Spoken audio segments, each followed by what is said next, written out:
Welcome to the No Delusion Zone. I'm David Dubato. This week is a new episode of a new podcast series, Scumbag of the Week. And the competition was fierce this week, I'll have to admit. Many worthy competitors. But to me, one stood out way above all the rest. And it was a tight race, but I think he earned it. So without further ado, let me introduce to you the Scumbag of the Week. And that would be Stanislav Krapivnik. Stanislav Krapivnik is a former U.S. Army officer. Armor. Served in the U.S. Army as a commissioned officer and resigns in the 1990s. And went to Russia. I would say that he defected to Russia because since then, he's been nothing but a Kremlin propagandist. He hates America. He hates the West in general, hates democracy, loves Putin, loves everything about dictatorship and what's going on in Russia. And he's just a real piece of work. Why is he the scumbag of the week? Well, there could be many reasons, actually. He checks all the boxes, but the reason he is the winner this week is because of some statements he made on RT, Russian TV, this week, as well as some other Russian pundits, podcasts, and some TV interviews. And basically, old Tovarisch Krapivnik said that since Ukraine had the audacity, the gall, the nerve to defend themselves and enter into Russian territory and actually attack Russian forces in Russia in response to Russian forces systematically killing tens of thousands of Ukrainians over the border in eastern Ukraine, since the Ukrainians had the temerity to do this and to go onto Russian soil, that the West, specifically America, should be nuked. Oh, yeah. That's nothing new. Don't get me wrong. Putin says this all the time. Medvedev says this all the time. All the Russian kiss asses and propagandists say this all the time. But he was pretty specific with this. Let me just read some brief quotes. He said in relation to the Ukrainian incursion into Russia, and specifically about the possibility that they may be attacking and taking over the nuclear plant just outside of the city of Kursk, in the Kursk Oblast, he said, "This is a direct provocation that warrants wiping Kiev off the face of the earth. This effectively crosses the lines of tactical nukes. This is open war. And in response, an American city must be wiped off the face of the earth.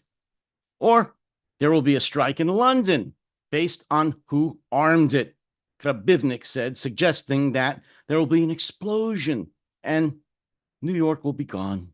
Washington will be next. There's more, but I don't want to read it.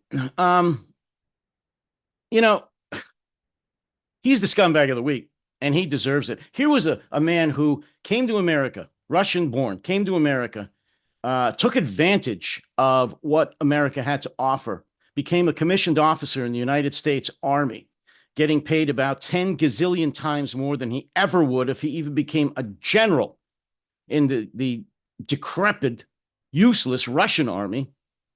God knows what other benefits he sucked up here while he was in America that he couldn't have dreamed of getting in Russia. Defects, goes back to Russia, and what does he do? He badmouths America and the West every minute he gets. Every opportunity that comes up, he talks about nuking the West, specifically America. I don't know. He was treated too well here, I guess. Too much democracy shoved down his throat that he feels that he has to have some payback. It's just really tragic. A close second close second to old Stanislav here. And I'm going to take some heat over this from people that I respect, but it's too bad. A close second to the award for Scumbag of the Week this week are the Russian people.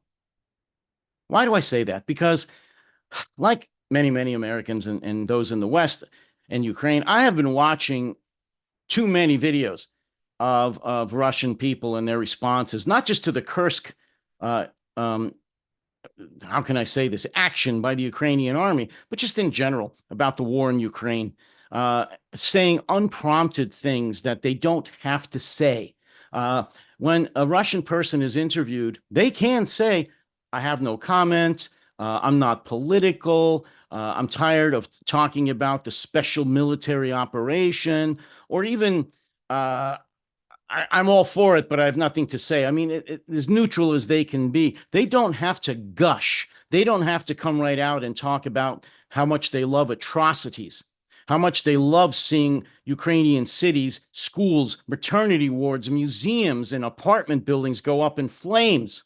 They don't have to have joy and take pleasure in seeing corpses of Ukrainian men, women, and children on videos and saying how they deserved it. They don't have to say that, but many of them do. And why am I saying that now? Because yes, it's an obvious reaction to the residents of the Kursk Oblast to be angry at who's ever bombing you, shelling you, shooting at you, trying to destroy your community. I get that.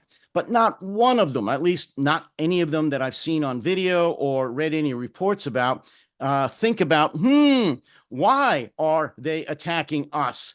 I need to think about, why would the Ukrainians just come over the border and start shooting at innocent us?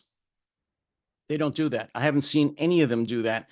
And in fact, what I have seen is, again, the old propaganda of calling the Ukrainians fascists, Nazis, genocidal maniacs, murderers, just all the typical Russian propaganda points. And not one of them, not that I've seen, again, is angry at the government, angry at Putin. They're angry at Putin because he didn't provide transportation. He didn't provide evacuation out of the area from the Ukrainians, but not about what caused it, not the fact that old Vladimir is the reason that they're being shelled. Nobody's saying anything about this. So I could go on and on about this. I'm not. But the Russian people are a close second this week to scumbags of the week. I've had it. I've had it. I really have. And, just like the good Germans in World War II, it seems, and again, a lot of people are going to say bad things about me about this, but it seems that the only way that we're going to get out of this, the West, is by the total defeat of Russia. Total defeat. And that includes crippling their economy to the point where they're eating out of garbage cans. And many of them are going to have to die. I'm sorry. These vicious people who take joy in genocide don't deserve to exist. Russia as it is right now, not everyone, the Russian community, the nation of Russia today, in my opinion, doesn't deserve to exist there. It has to radically change. And if that has to be at the point of a gun, so be it. That's it for this edition of the No Delusion Zone and the Scumbag of the Week. Hope you enjoyed it. Some of you will, some of you won't. And so I think I look forward to your comments, but we shall see. As always, stay safe, take care, and please stay sane.